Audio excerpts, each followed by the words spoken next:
Genesis chapter 6, verses 1 to 4.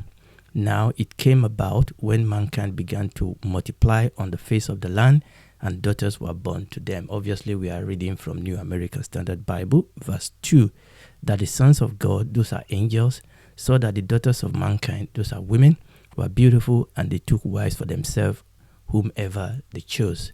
Then the Lord said, my spirit will not remain with man forever, because he is also flesh. Nevertheless, his days shall be 120 years. Verse 4, the Nephilim were on the earth in those days. Also afterward, when the sons of God came in to the daughters of mankind, and they bore children to them, those were the mighty men who were of old, men of renown. So, we are still in Genesis chapter 6, verses 1 to 4, and we have concluded that the sons of God here are fallen angels, and we have called them the Genesis 6 fallen angels. Now, we are looking at some questions that this conclusion have raised. One of these questions is, how can there be a sexual relationship between angels and human, between angels and women? How can spirit have sexual relationship with flesh? So we are building a case that the question is not that angels cannot do it, but that by divine law, they are not permitted by God's law, and they must not have sexual relationship with flesh. That act will be a crime punishable under God's law. This act is against divine ordained rules and protocol for God's creation, both visible and invisible. But I want you to think with me for a second. Why is this question of angels having sexual relationship with human even a question in the first place? Why is it a question in the first place? Angels live in the spiritual realm. Women live in the physical realm. These are two different realms entirely. Is that not enough deterrent? Is that not enough obstacle against such relationship? The point we are raising is that this question of sexual relationship between angels and women became possible in the first place because angels live among humans. And angels, in the discharge of their duty on earth, can temporarily take up human bodies. If angels stayed in the spiritual realm and human stays in the physical realm, if there is no crossover, this question will not be a question in the first place. And these bodies they take on are not fake bodies. These are not fake bodies. These are authentic bodies they took on. They are authentic earthly suit, but without his mortal limitations. For example, the Lord Jesus Christ, in his incarnation, he took on human body with all its mortal limitation. In other words, that body can get tired. That body can die. And that is why the Lord Jesus Christ lived as a full human when he came the first time. In his incarnation, he took on human body with all its mortal limitation. But in his resurrection, he took on resurrected human body. That is a body without mortal limitation. This resurrected human body is still flesh and bone. It can eat human food, it can drink human drink, but this body does not have the mortal limitation. Now back to the angels. So the question, as you can see it on the screen, is what else could angels do with this body? What else could they do with this body? Now we will return to this question soon, but let us look at another observation about angels. In the Bible, you will see that every time angels appear to human, whether in visions, whether in dream, whether in human flesh, they always appear as men. Now this is the observation you will see in scripture. Angels never appear in Bible as babies or as women. Every time that angels appear to human, whether in vision, whether in dream, whether in human flesh, they always appear as masculine. They always appear as men. Again, as we have said before, only a limited group of them actually do have wings. Now, this is relevant to our study in Genesis chapter 6, verses 1 to 4, because we noticed that this angel desired relationship with daughters of men and not with sons of men. The question is, why did not this angel have desires for sons of men? Were the sons of men not pleasant? Were they not handsome? Were they not beautiful? I'm going to put all this together now, all these shades of evidences that we've been pushing and looking into. I'm going to put them together as I normally do in a diagram form. There are two realms. There's the physical realm and there is spiritual realm. Human belongs to the physical realm. Angels belongs to the spiritual realm. As long as these two realms stay separated, there will be no need to talk about sexual relationship. Don't misunderstand me, they overlap. As long as angels stay among us as spiritual beings, there will be no talk of sexual mingling. So we put the human spirit in the physical realm and we put the angel spirit where? In the spiritual realm. If we are all spirit, there will be no talk of sexual relationship. Of course, that means that there will be no physical realm. We need to understand that sex is a physical thing. The issue of sex and sexual relationship has to do with the physical realm. It's a physical thing. It is what is done in the physical realm. There can be no sexual sin in the spirit because they do not have physical body. So, in the spirit, or the Bible says at resurrection, or the Bible says in heaven, in the spirit, there are no issue, there are no marriage among human or angelic spirit. Now, I'm going to come to that and expatiate on that in a bit, but let's take it one by one. In the spirit, or in the resurrection, or in heaven, there is no marriage among human and angelic spirit, and there is no sex or sexual sin. This is the point that our Lord Jesus Christ was making in Matthew chapter 22 verse 30 and Luke chapter 20 verses 34 to 36. The context of both passages is this. The Lord Jesus, his fame was beginning to spread, and then the leader of Israel wanted to take him down. So the Pharisees went to him. They took counsel how they can entangle him in his speech. And they came to talk about whether it was lawful to give tribute to Caesar or not. The Lord Jesus dealt with that. And then the same day, the Sadducees came. Now, obviously, the Sadducees do not believe in resurrection. And then they came up with this story of 7 brothers that married the same woman, one after the other. And their question is, in the resurrection, whose wife shall she be of the 7? For they all had her. So it was this redo of the Sadducees that the Lord Jesus Christ was responding to that led us to Matthew chapter 22 verse 30 and Luke chapter 20 verses 34 to 36. So let us read those passages. Matthew chapter 20, I will read 29 and 30. The Lord Jesus answered and said unto them, You do hear, not knowing the scripture nor the power of God. For in the resurrection or in heaven, they neither marry nor are given in marriage, but are as the angels of God in heaven. So remember, this is the Lord Jesus Christ responding to this redo of the Sadducees. And it's the same thing in Luke chapter 20, verses 34 to 36. And Jesus answering said unto them, The children of this world marry and are given in marriage, but they which shall be accounted worthy to obtain that world and the resurrection from the dead neither marry nor are given in marriage, neither can they die any more, for they are equal unto the angels and are the children of God, being the children of the resurrection. Now, the Lord Jesus Christ was contrasting two realms. So he's talking about human in another realm. This is human that have removed their mortal body. And he's saying that in that other realm, in resurrection, in the spirit, in heaven, there is no marrying or given in marriage. But he didn't just talk about marriage. That Luke 20 said, neither can they die anymore.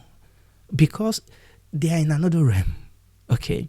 So this is the Lord Jesus contrasting life in two realms. There won't be marriage there. Neither will there be death there, because this is another realm. In heaven, in spirit, in the resurrection, we cannot be dogmatic whether there will be gender or not. We cannot be dogmatic about that. The scripture is not just totally clear about this. But one thing is clear. It is that if there is gender in heaven, our gender will not matter. Now, there will be family in heaven, but it will be the family of God. It will not be the family of so-and-so and the family of so-and-so, where there's a man, there's a woman, there's a children. Nothing like that in resurrection. Nothing like that in heaven. Nothing like that in the spirit. In heaven, there's only one family. And God the Father, God the Son, God the Holy Spirit is the family of God. God will be the Father, and we all, that is the believer, we all will be his children. In heaven, there will be only one wedding. Not a wedding between Mr. So-and-so and Miss So-and-so. There will be only one wedding in heaven. We all will be bride. Revelation chapter 19 verses 6 to 9. And I heard as it were the voice of a great multitude, and as the voice of many waters, and as the voice of mighty thundering, saying, Alleluia, for the Lord God omnipotent reigneth. Verse 7. Let us be glad and rejoice and give honor to him, for the marriage of the Lamb is come, and his wife has made herself ready. So whether there are male spirit or female spirit will be irrelevant here, because all the believer's spirit will be the bride. Verse 8. And to her was granted that she should be arrayed in fine linen, clean and white, for the fine linen is the righteousness of the saint. And he said unto me, Write, blessed are they which are called unto the marriage supper of the Lamb. And he said unto me, These are the true saying of God.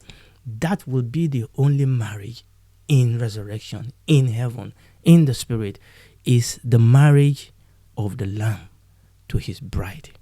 Now back to our illustration. Remember where we ended the other time. Okay, we ended with spirits in the physical realm, spirit in the spiritual realm. But humans don't live on earth as spirit. Humans in the physical realm also have physical dimension. That is our body. The physical body is peculiar to life on earth. It is with our physical body that we interact with the physical world. When the angels saw the daughters of mankind, when they saw that they were beautiful, this was referring to the woman's physical body. This is where we left. Okay, remember, we have the physical realm, we have the spiritual realm, and we have the human spirit, and we have angel spirit. But what we are saying is this, okay, that human spirit also have human body. Now, we have two types of body. We have the male body. Okay, so let's put the male body on some of, to cover some of the human spirit. So we have male body, but we also have female bodies. Okay, and let's put that to cover the other spirit. And this is the way it is. We have the physical realm. In the physical realm, we have human. They all have spirit, and the spirit is the same, whether we are male or female. But we have two different bodies, same spirit, but two different bodies. We have the male bodies, and we have what? The female body. Now, there is a connection, there is a portal between the spiritual realm and the physical realm.